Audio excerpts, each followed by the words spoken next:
Hi guys, આજે હું લઈને આવી છું કબાબની રેસીપી। ચલો ટ્રાય કરીએ આજે કબાબ કેમના બને છે। બરાબર, ચલો આ બધો કબાબનો મસાલો છે, જોઈ લેજો।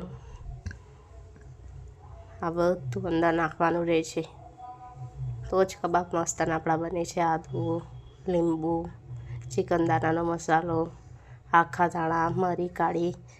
હવે આખા ધાણાને કૂટી લઈશું। આ લસણ ને આદુને કૂટી લઈશું। આખા મરિયાને કૂટી લેવાના છે આપણે। હવે આ મરચાં છે એને બી કૂટી લઈશું, થોડા સ્વાદમાં સારા લાગે છે।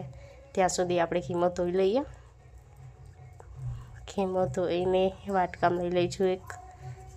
પછી આપણે બધું એક અંદર નાખવાનું રહે છે, બધો મસાલો એક એક કરી નાખવાનો। આ જોઈ લેજો, બધું એક એક કરીને આ રીતે જ આપણે બધું નાખવાનું અંદર મસાલો। આ બધું આ સ્ટોર મસાલો છે, અંદર સ્વાદ અનુસાર ચિકન દાણાનો મસાલો છે। 1 ચમચી મરચું નાખીશું, 2 ચમચી ધાણા જીરું પાવડર, 1 ચમચી હળદી, થોડું લીંબુ સ્વાદ અનુસાર નાખીશું। આ બાજરીનો લોટ થોડો નાખીશું। આ સ્વાદ અનુસાર મીઠું, થોડું ઘી લઈશું, એનાથી આપણા કબાબ એકદમ સોફ્ટ બને છે। બધું મસ્ત મિક્સ કરી લઈશું। જો આ રીતે જ આપણે બધું કરવાનું છે। બધું એક મસ્ત બ્રાઉનમાં લઈ લેવાનું, ગોળ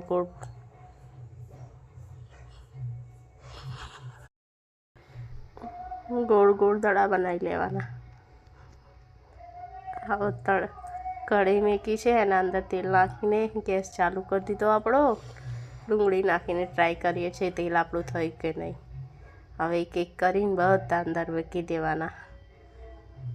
જો કેટલું સરસ આપણું તેલ થઈ ગયું છે। એક એક કરીને બધા મૂકવાના અંદર આપણે। થોડીક વાર એને ફ્રાય થવાના, ગોલ્ડન બ્રાઉન થવા દેવાના। દેખો કેટલો સરસ કલર આવ્યો છે, દેખો તૈયાર છે આપણા કબાબ। આ એને તઈ સાથે સર્વ કરીશું। જોઈ લો કેટલો મસ્ત કલર આવ્યો છે।